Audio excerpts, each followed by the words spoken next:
Gadgetwala in the house. A big warm welcome to everyone who's joined us on this live stream of our latest product.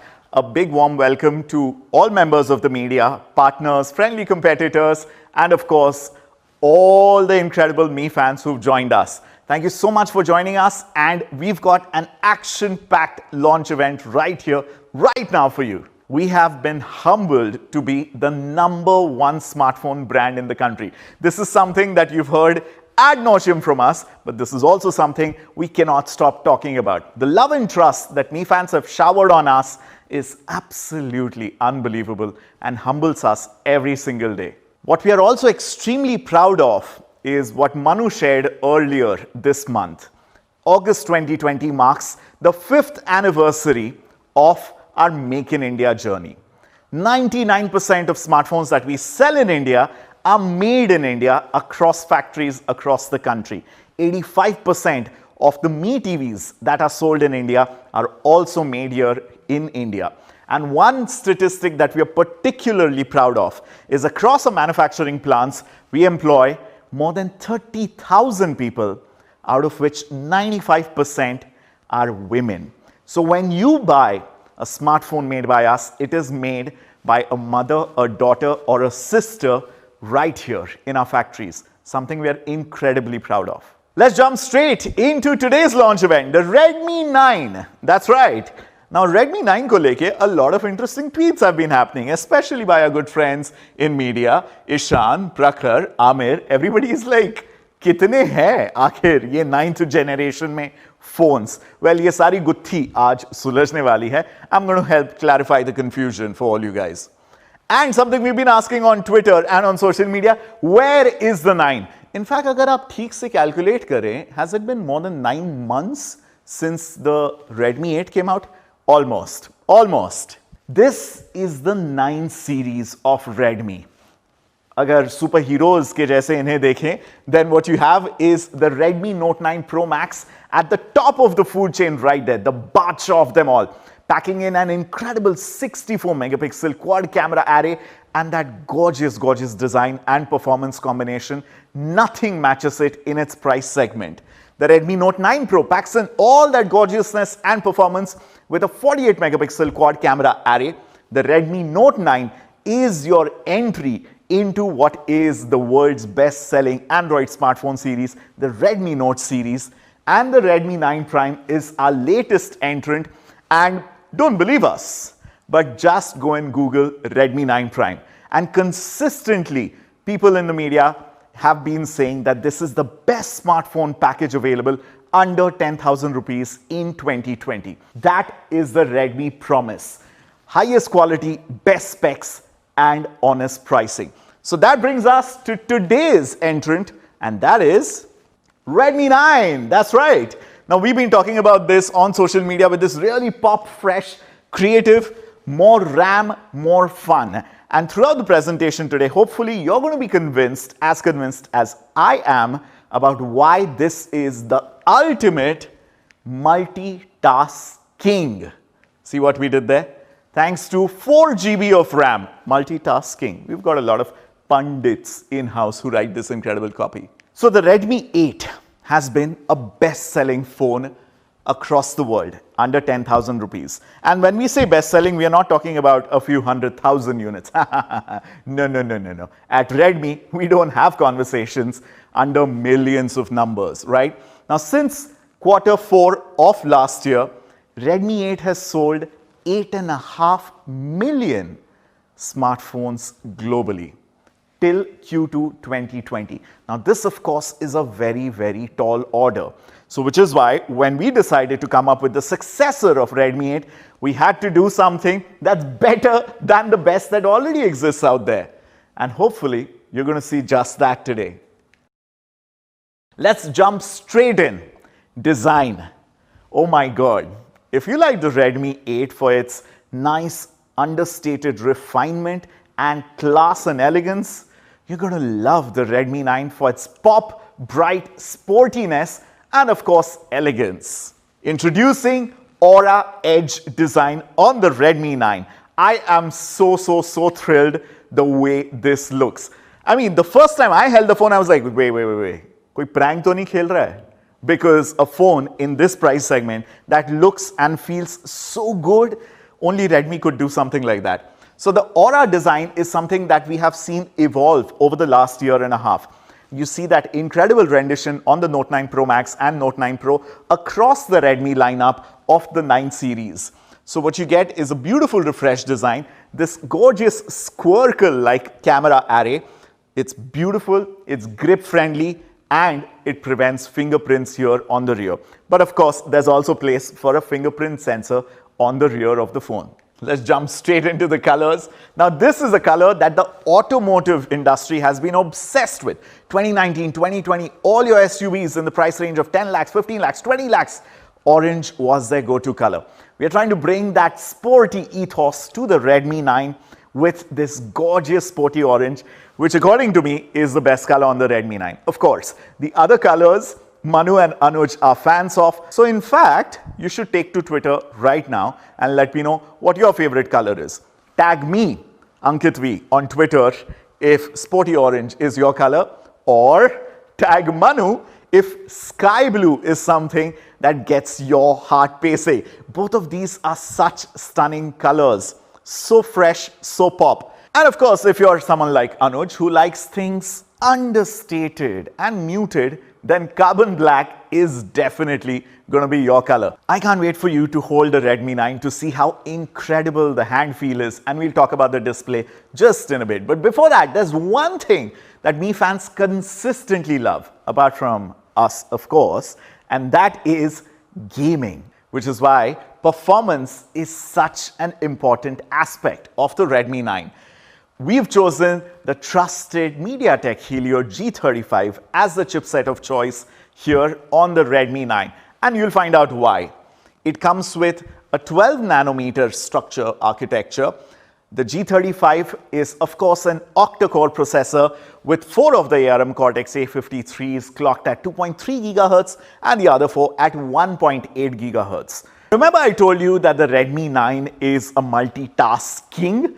This is one of the biggest aspects that makes it happen. And it also comes with Hyper Engine game technology. What does that do? It gives you a best-in-class gaming performance. How does it do that? Reduces latency, renders graphics much faster and much smoother to give you a never experienced before gaming performance experience in this price band. Now, we know Mi fans, you're going to absolutely love gaming on the G35. We are super pumped, and so is MediaTek.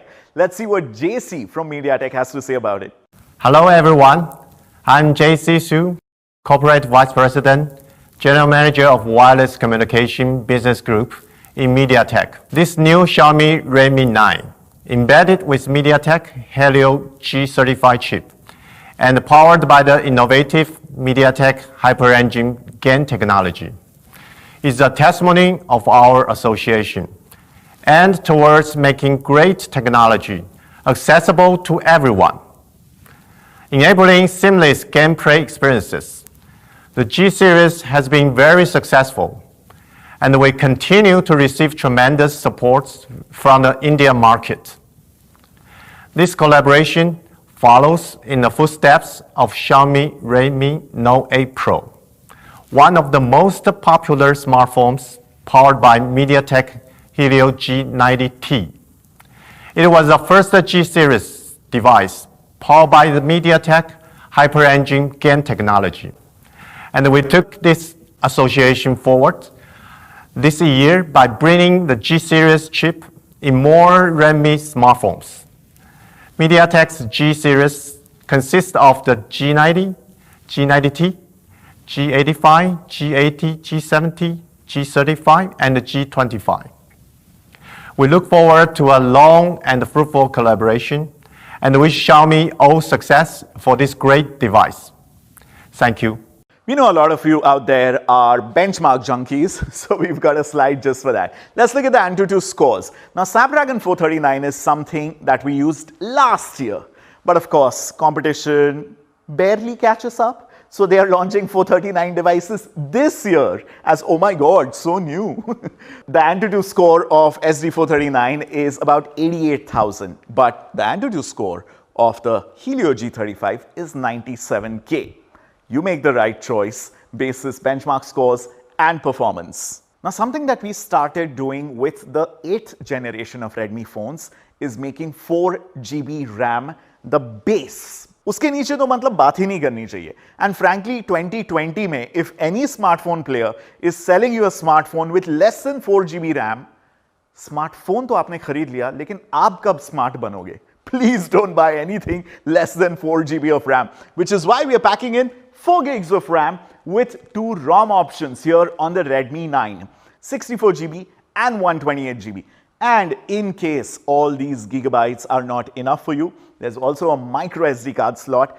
You can take up the storage up to 512GB with this OMGB. So you've got the high performance G35, you've got super fast 4GB RAM and ROM, but there's one thing that's going to make your phone absolutely butter smooth, and that is MIUI 12 out of the box. How cool is that? We recently announced MIUI 12 for the India lineup of Redmi smartphones, and I'm so proud to announce that Redmi 9 will be the first Redmi device or first India phone to come with MIUI 12 straight out of the box. The other thing to note is MIUI 12 is not a software experience that we reserve only for our flagship phones.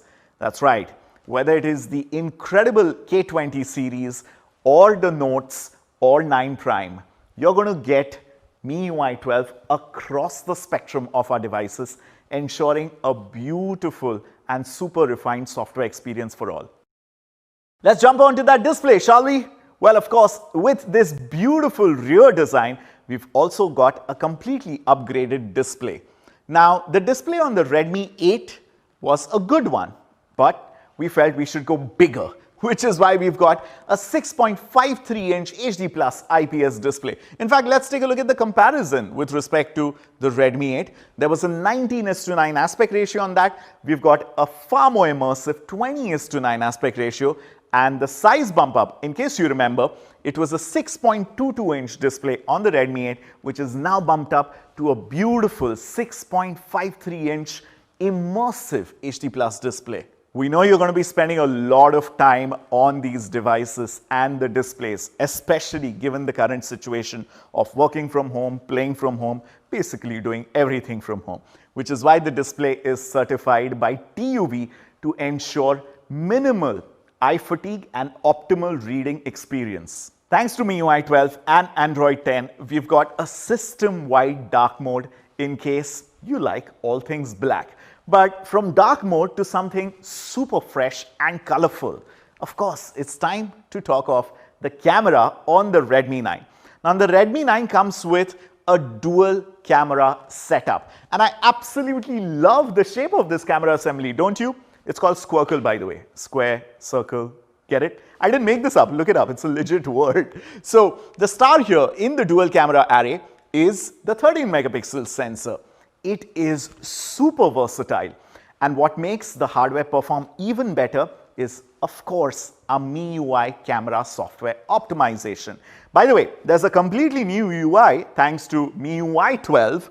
And this also comes with AI scene detection, which we are so proud of. In fact, it gets developed and optimized right here in this building in our Bangalore HQ. The portrait mode ensures that there's beautiful background blur and separation. We'll take a look at some of the camera samples. But what I'm really excited about is Pro mode in this price segment. और कोई देने वाला है क्या? नहीं. Which is why Redmi 9 is doing it. So let's take a look at the AI scene detection. As you can see this image, there's a nice beautiful blue sky.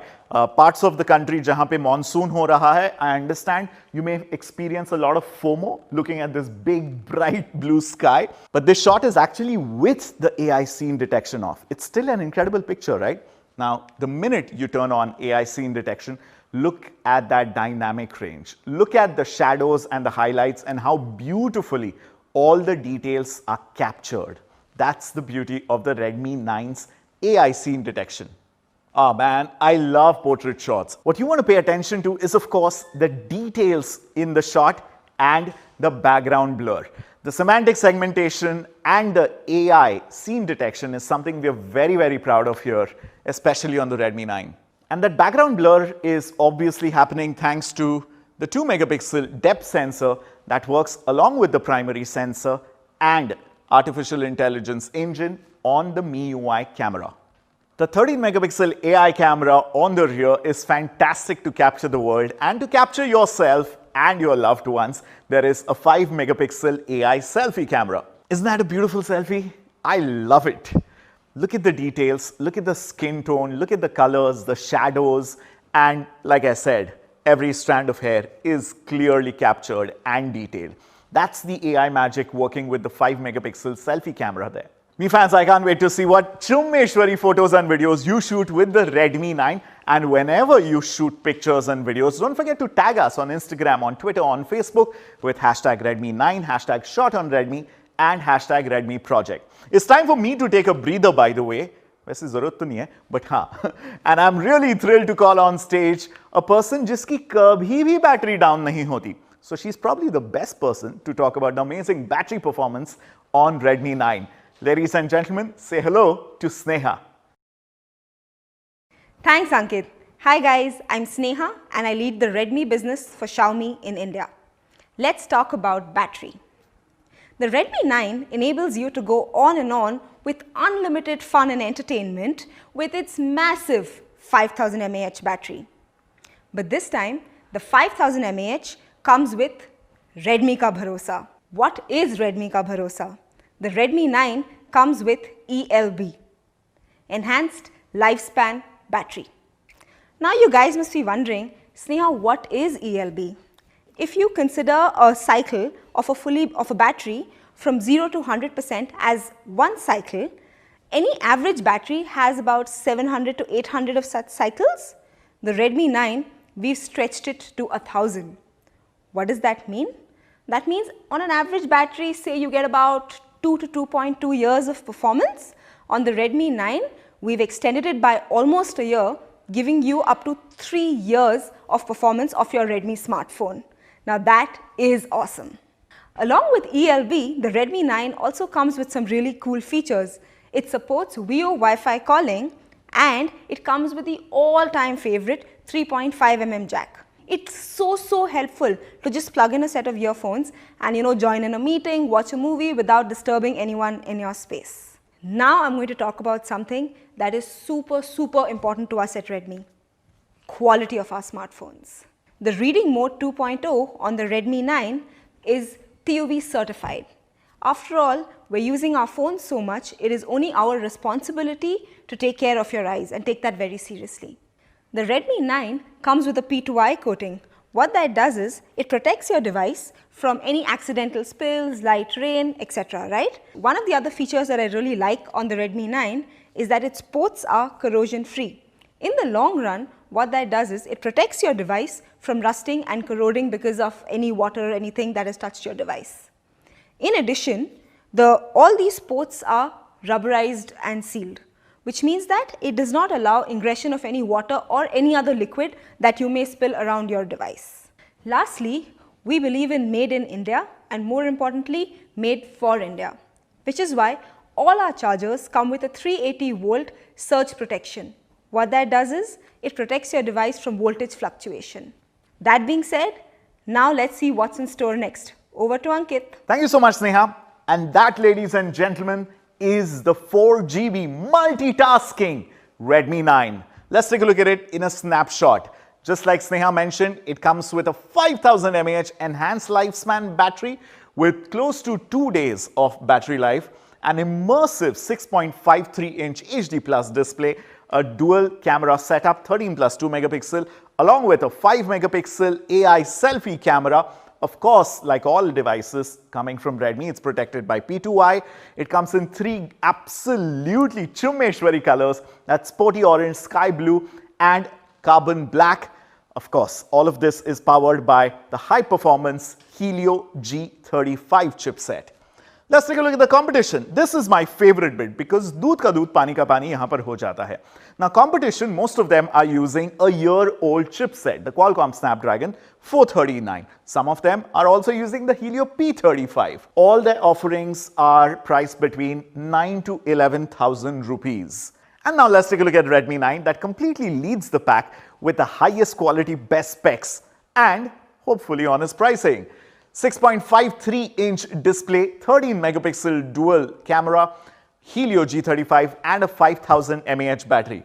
How much should it be priced at? What do you guys say, me fans?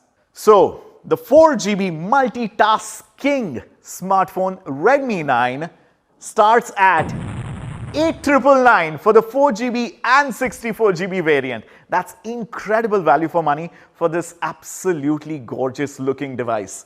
And of course, there's another variant which is 4GB 128GB. That is going to be priced at 9,999. How amazing are these prices for the 4GB multitasking Redmi 9? And it's available on these dates. You can see details of the first sale date and the platforms. Of course, it's going to be available on me.com and our partner Amazon, and very soon in Mi Homes, Mi Stores, and across all retail channels and partners. As always, every time you buy a Redmi device, you can be rest assured that it's made in India by Indians for Indians. Something we are extremely proud of, our 5-year journey of Make in India. Well, it's time for me to take your leave. Thank you so much. You've been such an incredible audience. Thank you, media. Thank you, me fans. Please take care of yourself. We sincerely hope and pray for your safety and good health. जाने का time हो गया है, but picture अभी बाकी है. But picture अभी बाकी है मेरे दोस्तों. We are launching something new very soon. Stay tuned.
So the trend in 2020 has become, let's have a flagship phone, let's have a pro flagship phone, and then let's have an ultra flagship phone. Essentially to get people who would have previously spent $1,000 to now spend $1,400. We've had one from Huawei, we've had two from Samsung, and now you're looking at Xiaomi's, the Mi 10 Ultra. So this is the retail box, and I usually use the way that a phone is presented as a rough gauge on how much the company cares about it. So in this case it seems quite a lot, which makes sense because this Mi 10 Ultra is also Xiaomi's way of celebrating their 10th anniversary. Yes, Xiaomi is only 10 years old.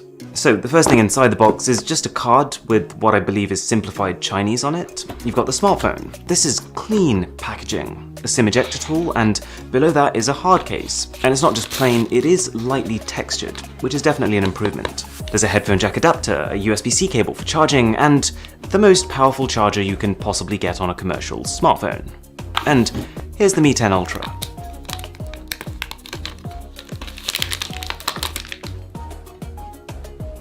Oh, also, alongside the phone, they've dropped some pretty high-grade accessories with it. There's the official case, which feels like a nice quality carbon fiber material. There's a car charger, which I wouldn't normally care about, but this tiny thing can deliver a total of 100 watts of power. And then the wireless charger, to take advantage of the frankly ludicrous wireless charging speed of this phone. It's not cheap, but this feels super premium. And then finally, in a slightly different direction, a wireless charging pad, which actually just has one charging coil, but here's the kicker. It moves to locate right underneath your phone, wherever you put it on the pad. Very cool concept. In practice, it's kind of loud and a little bit rattly. So, to really deserve the title of Ultra, I feel like a phone needs to have a spec sheet that makes you gawp. And this has that. In fact, in some ways, this is the most impressive spec sheet on a phone ever. A 6.67-inch 120Hz 10-bit colored display, a quad camera setup with dual 8K video and 120 times zoom. And to make this a little sweeter, this camera system has been ranked by DxOMark as the best in the world. A 4500 mAh battery paired with Qualcomm's new Quick Charge 5 tech, which gives it 120 watt charging. It has 50 watt wireless charging, and for some perspective on that figure, that is twice as powerful as the Galaxy Note 20 Ultra's wired charging. And finally, a Snapdragon 865 chip, up to 16 gigs of the fastest LPDDR5 RAM, 512 gigs of the fastest UFS 3.1 storage, all cooled with liquid cooling, 6 stacks of graphite and graphene. It also happens to be the highest scoring phone on Antutu benchmark in the world, with 660,000 points. Okay, I'm interested. So this is an ultra impressive spec sheet, it's an ultra expensive phone, but wait a second, it starts at $760. Excuse me?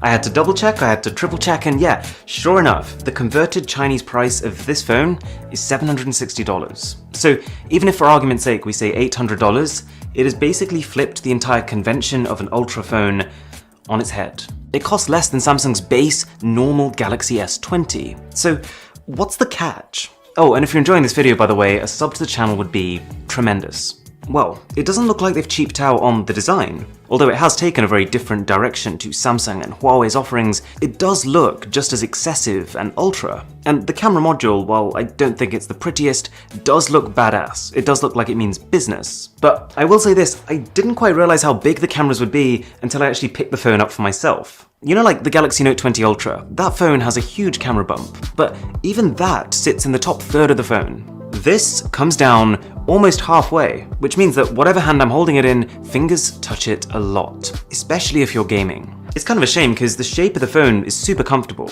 It would have really benefited from a matte finish and cameras that perhaps go horizontally across. Although using a case does help quite a lot with both of these issues.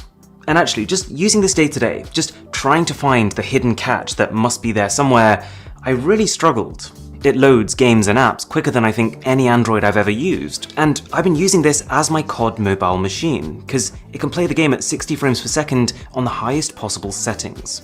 The haptics when you're typing are pretty good, its dual speaker setup is very good, but the one thing that I've been marveling at, which I wasn't expecting to be marveling at, is the software. It's running Xiaomi's MIUI 12, and I think the best way to describe it would be with the word artistic. It's gone down a very different path to Google's stock Pixel software, but I was surprised how much I liked it. I like the new fonts, the organization of the settings menu, and how almost every action you do has a corresponding animation and haptic feedback. You leave an app, you see its icon change. You uninstall something and watch it explode, sending a shockwave through the rest of your apps. They've got these new wallpapers, they call them super wallpapers, and even though they do take up something ridiculous like 90 megabytes a file, they really are quite special. For starters, flicking between your screens, you'll see the background rotate. Okay, but then pop your phone into standby and it'll zoom all the way out of this rocky planet face to show you a global view. And without you even realizing what's happened, in that process it has seamlessly transitioned to its power-saving always-on display. And the whole thing even follows day and night cycles. Plus, I think Xiaomi have been really clever with the fingerprint scanner that sits just under. It's not the fastest, but when you place your finger on it, you feel like a soft vibration that then ramps up in intensity. When you first put your finger on, there's like a gentle whir, and then that slowly builds until it pops when you unlock the phone. In a weird kind of way, it feels like you're powering up your very own supercar. And because of the way they've done it, you don't notice the time taken as much. The main obvious downside is that there's just heaps of bloatware here, but you can remove almost all of it. But anyways, you're probably wondering, this is the highest rated camera in the world. So how good is it actually? we've got 4 cameras, starting with the ultra-wide. And fun fact, this is the widest camera I've ever used, with a 128-degree field of view compared to 120 on Samsung's. And as well as being more dramatic, it's also more detailed. The only caveat being that 20% of the time when I take it out and was ready to shoot something, I would find out that it's super blurry because I'd accidentally covered it in fingerprints. We've then got the main camera, which is actually a custom-engineered 48-megapixel sensor. Credit where due, that number isn't doing it much justice. We actually see a lot of phones, even mid-range phones, with 48-megapixel sensors. But the important takeaway is that most of those are very small, whereas the one on this phone is actually larger than the 108-megapixel main camera of the Note 20 Ultra. It shows. Photos are exceptional. Actually very reminiscent of the Huawei P40 Pro camera, aka my favourite phone camera of the year so far. The colours are spot on, more natural than Sammy, and the photos are just very detailed with almost zero noise. Oh yeah, and the dynamic range is crazy good, even more noticeable if you drop it side by side with the Galaxy S20 Ultra. I would use the Note 20 Ultra, but technically we're not allowed to share camera samples from that phone till the 18th, so S20 Ultra it is. Now, the one Achilles heel of this camera is that just as Samsung fixes its year-long focusing issues by introducing laser autofocus on its Note, Xiaomi starts the trend again. It's sometimes completely fine with people and big objects, but try to focus on anything fine, like small flowers, and it just can't do it, no matter how many times I tap the screen to try and make it. It's so frustrating, not because it makes it a bad camera at all, but because this was so close to being the perfect 2020 smartphone camera. Even its nighttime performance is, put simply, about as good as phones get, at any price. But okay, we've got to talk about the most ridiculous spec on the entire ridiculous spec sheet. The fact that this camera can zoom in 120 times, which of course implies that it's even better than the already very impressive 100 times zoom on the S20 Ultra. See, that phone is using a high-resolution 4x optical zoom camera, and because it's high resolution, even once you reach its 4x zoom level, you can still zoom in a fair bit further without ruining the image. But this phone, by the looks of it, has just taken the same image sensor and dialed up the magnification from 4x optical zoom to 5x optical zoom. If I'm being really honest though, in practice, it's about the same. Don't get me wrong, the zoom is phenomenal. You can zoom 30 times into a sign and very clearly read it. But I'm just saying, compared to the Galaxy S20 Ultra, you probably won't tell much of a difference, so don't pay too much attention to that 120 times number. Although, do bear in mind, from what I remember, the Galaxy S20 Ultra zoom was not as good at launch as it is now, so it's very possible that because this is so new, it will improve over time. Oh, also, Xiaomi have created quite a cool spin-off feature from this zoom. It's called front and back, and it allows you to pick basically any combination of 2 different cameras on this phone, including the front camera, and record them at the same time. That leaves us with the final camera, which is just a 2x optical zoom, and this has 2 purposes. A, to keep your image sharp throughout the entire zoom range, not just sharp at one times and then sharp again when you get really far in, but also to take portraits, because portraits taken at 2x zoom just generally have less distortion than using the 1x camera and going right up to your subject. And they're actually really good portraits on the face of it, they're just not as detailed as the main camera. Oh yeah, and it's got 8K video recording on both the main camera and the 5x telephoto. I don't think any other phone can do this, although you will need a very well lit environment for this to be any good.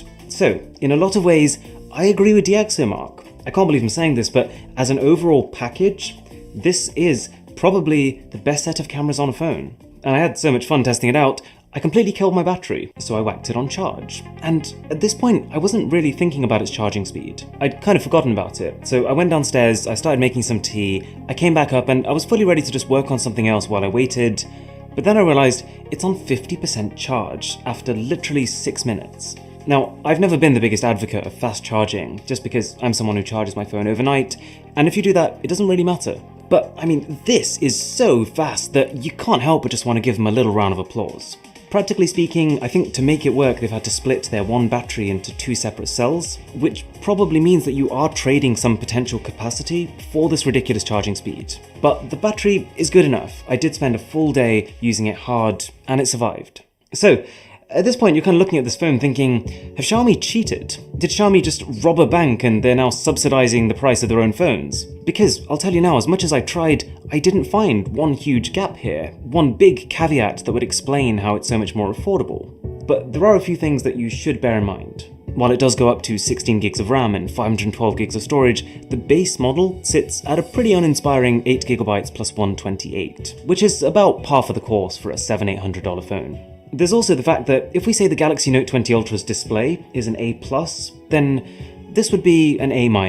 It still has a 120Hz refresh rate, which is brilliant, but it isn't adaptive, which means it can't adjust its refresh rate to match the application you're in, like the Note can.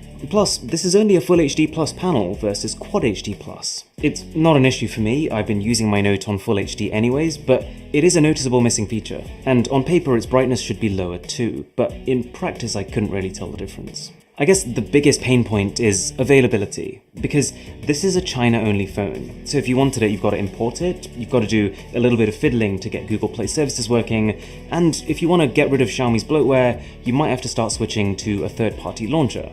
But to be fair, once you've done all that, it works perfectly. I've been using this all day, I'm getting 4G, 4G+, and it's a brilliant phone. Unlike most Ultra phones, which we knew were going to be announced like literally months before they were, I didn't know about this phone until I had an email asking if I wanted to test one. But as low-key as the launch was, it doesn't change the fact that this is the first luxury phone that I would genuinely class as brilliant value for money. If you enjoyed this video, a sub to the channel would be phenomenal. My name is Aaron, this is Mr. Who's the Boss, and I'll catch you in the next one.